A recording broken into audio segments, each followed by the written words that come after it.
Welcome to special analysis. నేను రమ్మ మండవ. ఈరోజు అనాలిసిస్లో భాగంగా మనం తీసుకోబోతున్న టాపిక్ ఏంటంటే టీడీపీలోకి వైఎస్ సునీత అని చెప్పేసి నేను టైటిల్ పెట్టడం జరిగింది. ఆ అంశం గురించి మనం మాట్లాడుకునే ప్రయత్నం చేద్దాం. వైఎస్ సునీత గురించి చర్చకు వచ్చిన ప్రతిసారి వైఎస్ఆర్సీపీ ఆల్మోస్ట్ తాము అధికారంలో ఉన్న దగ్గర నుంచి పదే ఆమెను టీడీపీ మనిషిగా పోర్ట్రేట్ చేస్తూ వచ్చింది. ఆఖరికి ఒక దశలో చంద్రబాబు నాయుడు చేతిలో కత్తిపెట్టారు వాళ్ళు. ముందుగా వివేకానంద రెడ్డి మర్డర్ కేసు విషయంలో ముందుగా దాన్ని గుండెపోటు అన్నారు, ఆ తర్వాత గొడ్డలపోటు అన్నారు, ఆ తర్వాత చంద్రబాబు నాయుడు చేతిలో ఇంత పెద్ద కత్తి పెట్టేసి నారాసుర రక్త చరిత్రాన్ని వండి వార్తలు వేశారు. సో అది ఇప్పటికీ ఆ ట్రెండ్ కొనసాగుతూనే వస్తుంది. నిన్న మొన్న ఎవరో పిఆర్ వాళ్ళు కూడా అరెస్ట్ అయినట్టున్నారు ఈ విషయానికి సంబంధించి. అయితే ఇక్కడ ఏంటంటే ఎప్పుడైతే సునీత జగన్మోహన్ రెడ్డి మీద తిరుగుబాటు జెండా ఎగరేశారు, ఎన్నికలకు ముందేమో ఆయన సిబిఐ ఎంక్వైరీ అడిగిన క్రమంలో ఆవిడ నమ్మారు, అప్పటికి అనుమానాలతోనే నమ్మారు. ఆ తర్వాత ఆయన అధికారంలోకి వచ్చిన తర్వాత ఆయన నిజస్వరూపం ఏంటనేది గమనించారు సిబిఐ కన్సర్న్ వెనక్కి తీసుకున్న తర్వాత. అప్పటి నుంచి ఆయనతో డిఫర్ అయ్యారు. అప్పటి నుంచి తన తండ్రి హత్య గురించి పోరాటం చేస్తూనే ఉన్నారు.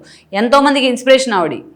తల్లిదండ్రులను అవమానించి బయటపడేసే వాళ్ళకి ఎంతోమందికి ఒక ఇన్స్పిరేషన్ సునీత. ఈవెన్ జగన్మోహన్ రెడ్డికి కూడా తన తండ్రి మరణంలో కుట్ర ఉందంటారు, రిలయన్స్ రీటైల్స్ని పగలు కొట్టిస్తారు, అందరి మీద కేసులు వేయించుకుంటారు పాపం అభిమానులు చాలామంది. కానీ జగన్మోహన్ రెడ్డి అదే రిలయన్స్కి చెందిన పరిమళనత్వాన్ని తీసుకొచ్చి రాజ్యసభ సభ్యత్వం ఇస్తారు. ఇది క్వైట్ కాంట్రడిక్షన్ కదా. తండ్రి మరణం వెనుక కుట్ర ఉంది అన్నప్పుడు దాన్ని నువ్వు అధికారంలో ఉన్నావు, ప్రతిపక్షంలో ఉన్నావు, ఎప్పుడు కూడా జగన్మోహన్ రెడ్డి మాట్లాడు. సో ఇది ఎప్పుడు కూడా ఒక చర్చనీయాంశమైన అంశమే. జగన్మోహన్ రెడ్డి దీన్ని అసలు ఖండించడు, అలాగని సమర్థించడు. మీ ఇష్టం వచ్చినట్టు అర్థం చేసుకోండి అంటూ ఉంటారనమాట. ఆయన ఇట్లాంటి విషయాలన్నీ కూడా అట్లా మధ్యస్థంగా వదిలేస్తూ ఉంటారు. అయితే ఇక్కడ ఏంటంటే అందుకే జగన్మోహన్ రెడ్డి కూడా సునీత ఇన్స్పిరేషన్ ఎందుకు అంటున్నామంటే తన తండ్రి అత్యంత దారుణంగా తన ఇంట్లోనే, సొంత ఊర్లోనే చంపబడితే, సొంత బాత్రూంలోనే అత్యంత పాశావికంగా ఆ తండ్రి హత్య గురించి ఒక ఆడపిల్ల అయ్యిండి, ఒక మహిళ అయ్యిండి ఆ స్థాయిలో పోరాటం చేస్తుందే నిజంగా ఆవిడకి హ్యాట్స్ ఆఫ్ చెప్పాల్సింది ఎవరైనా సరే. ఆమె ప్రాణహాని జరిగింది, ఆమె క్యారెక్టర్ అసాసినేషన్ జరిగింది. అంతేకాదు ఆమెకి థ్రెడ్డింగ్ కాల్స్ వచ్చాయి. ఆమె భర్త నరేట్ రాజశేఖర్తో సహా ఆమెను కూడా ఈ మర్డర్ కేసులో ఇరికించే ప్రయత్నం చేశారు సజ్జలు లాంటి వాళ్ళు. ఇక ఏకంగా ఈవిడ మాట్లాడినప్పుడల్లా చంద్రబాబు నాయుడు మాట్లాడిస్తున్నారని చెప్పేవాళ్ళు. చంద్రబాబు నాయుడు డైరెక్షన్ ఇస్తే సునీత అండ్ నరేట్ రాజశేఖర్ కలిసి ఆయన చంపేశారని కూడా మాట్లాడారు. అసలు ఎన్ని ట్విస్టో తెలుసా వివేకానంద రెడ్డి కేసులో.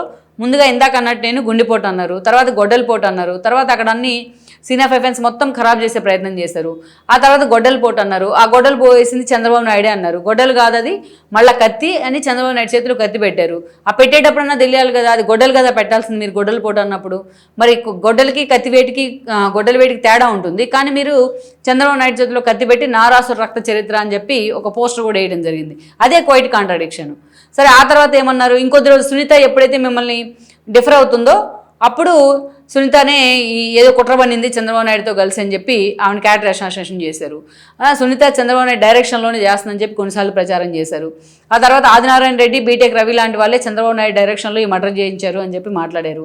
ఆ తర్వాత సునీత భర్త నర్రెడ్డే స్కెచ్ చేశారని చెప్పారు. ఆ తర్వాత ఆయనకు అక్రమ సంబంధాలు ఉన్నాయి, వాళ్లే వచ్చి ఆస్తుల కోసం ఆయన చంపేశారని చెప్పి మీరే మాట్లాడారు. చూడండి ఇన్ని రకాలు. ఇవి కాక అవినాష్ రెడ్డి ఉన్నాడు దీని వెనకని సునీత అంటే నువ్వు ఆయన మీద కేసు పెడితే ఆయన బీజేపీలోకి వెళ్ళిపోతారని చెప్పారు. అంటే అవినాష్ రెడ్డి ఉన్నట్టు మీరు ఒప్పుకున్నట్టే కదా. ఇది కాక మీ పార్టీ కూసాలు కూడా కదిలిపోయినాయి, మీ పునాదులు కూడా కదిలిపోయినాయి. దీనివల్ల భారతీ పీఏగా ఉన్న నవీన్ రెడ్డి దగ్గర నుంచి మీ ఓఎస్డీగా ఉన్న కృష్ణమోహన్ రెడ్డి దాకా అందరినీ సిబిఐ విచారించింది. దీంట్లో లింకులు ఉన్న వాళ్ళు మొత్తాన్ని. ఆల్రెడీ భాస్కర్ రెడ్డి అరెస్ట్ అయ్యారు. చూడండి ఎన్ని ట్విస్ట్లో. వీళ్ళందరి ద్వారా ఇంత జరిగిన ద్వారా ఎవరు ఎక్స్పోజ్ అవుతూ ఉన్నారు ఈ విషయంలో?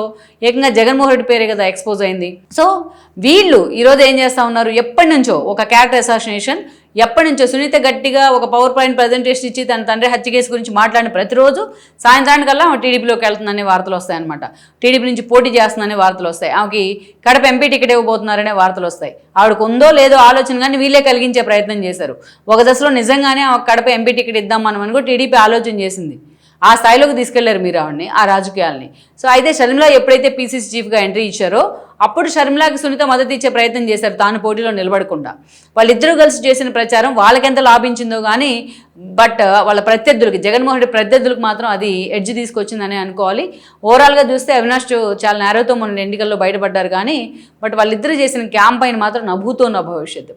ఎన్నికలకు ముందు మీకు గుర్తుందో లేదో భారతి గారు మీ పునాదులు, మీ పార్టీ పునాదులు రక్తంతో తడిచిపోయాయని చెప్పి సునీత చేసిన ఆరోపణలు ఏవైతే ఉన్నాయో నిజంగా అవి హార్ట్ టచింగ్ కామెంట్స్ అవి.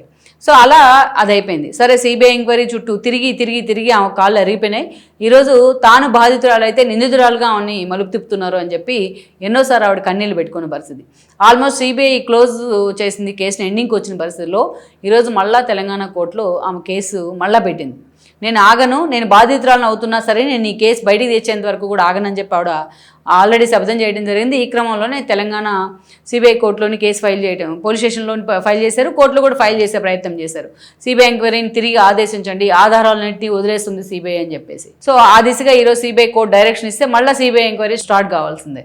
అయితే ఇక్కడ ఎందుకు టీడీపీలోకి సునీత అని మనం టైటిల్ పెట్టాము అంటే, ఈరోజు సునీత వేసింది కీలక స్టెప్ అనుకోవాలి. ఎందుకంటే డైరెక్ట్ ఆమె ఏమి మెన్షన్ చేశారు దాంట్లో, జగన్మోహన్ రెడ్డి ఇన్వాల్వ్మెంట్ ఏంటి అనేది ఆధారాలతో సహా ప్రొడ్యూస్ చేయడం జరిగింది ఈసారి. సో సిబిఐ కూడా అంతే సీరియస్ గా కోర్టు కూడా ఫోకస్ పెట్టే అవకాశాలు అయితే పుష్కలంగా కనిపిస్తూ ఉన్నాయి. ఆమె మొన్న చంద్రబాబు నాయుడిని కలవడం జరిగింది, ఒక ముఖ్యమంత్రి హోదాలో ఉంటే ఆయన కలిశారు, తన తండ్రి హత్య కేసు గురించి మాట్లాడారు, అటు హోంమంత్రి అనిత కూడా మాట్లాడారు.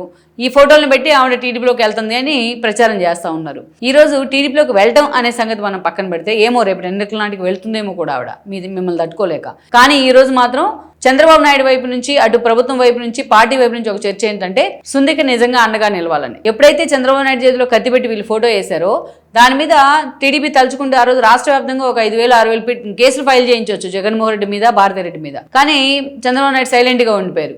ఇప్పటికీ ఆ రిగ్రెట్ ఉంది టీడీపీలో.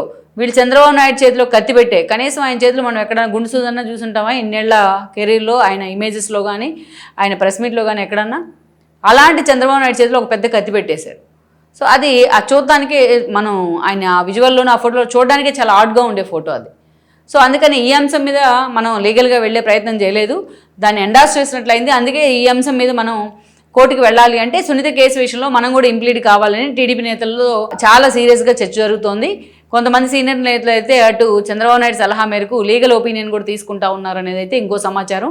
సో మొత్తానికైతే ఈ కేసులో గతంలో జగన్మోహన్ రెడ్డి మీద సిబిఐ కేసులు పడిన సమయంలో శంకర్రావు పిటిషన్ వేస్తే, ఆ రోజు మంత్రిగా ఉన్న శంకర్రావు, ఆ కేసులో టీడీపీ నుంచి ఇంప్లీడ్ అయ్యారు, అది కూడా ఎర్రంనాయుడు ఇంప్లీడ్ అయ్యారు ఆ రోజు.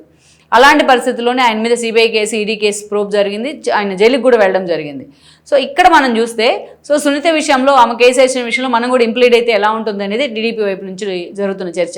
అవసరమైతే సునీతకు పార్టీ వైపు నుంచి, ప్రభుత్వ వైపు నుంచి పూర్తి స్థాయి భరోసా ఇవ్వాలి, అవసరమైతే ఆమె రెస్క్యూకి కూడా మనుషులు పెట్టాలని కూడా ఆ స్థాయిలో చర్చ అయితే జరుగుతోంది టీడీపీ వైపు నుంచి. మొత్తానికైతే భవిష్యత్తులో ఆమె పొలిటికల్గా నిర్ణయం తీసుకోవాలంటే ఆమె కరెక్ట్ ఆప్షన్ టీడీపీ నేను అనుకోవాలి. ఆ స్థాయిలో చంద్రబాబు నాయుడు కానీ, లోకేష్ కానీ ఆమె మీద కన్సర్న్ కూడా ఉంది. సో అందుకే సునీత టీడీపీలో కానీ ఆ స్థాయిలో చర్చ జరగడానికి, ఈరోజు ఆమె కేసు సుప్రీంలో మళ్ళీ సిబిఐ కోర్టులో ఫైల్ చేయడానికి కారణం ఈ లింకే అనుకోవాలి మనం. అయితే అట్ ద సేమ్ టైం దీన్ని వైఎస్ఆర్సీపీ ప్రచారం చేసుకుని ఇప్పటిలాగే ప్రచారం చేస్తూ ఉంది. కానీ బట్ సునీత అడుగులు టీడీపీ వైపే అని చెప్పడానికి టీడీపీ కూడా దాన్ని ఎండార్స్ చేయడానికి ఇనిషియేట్ చేసే ప్రయత్నం అయితే చేస్తూ ఉంది. లెట్స్ సీ మరి ఇది ఎంతవరకు క్షేత్రస్థాయిలో వాస్తవ రూపం దాలుస్తుందో అనేది మనం చూడాలి.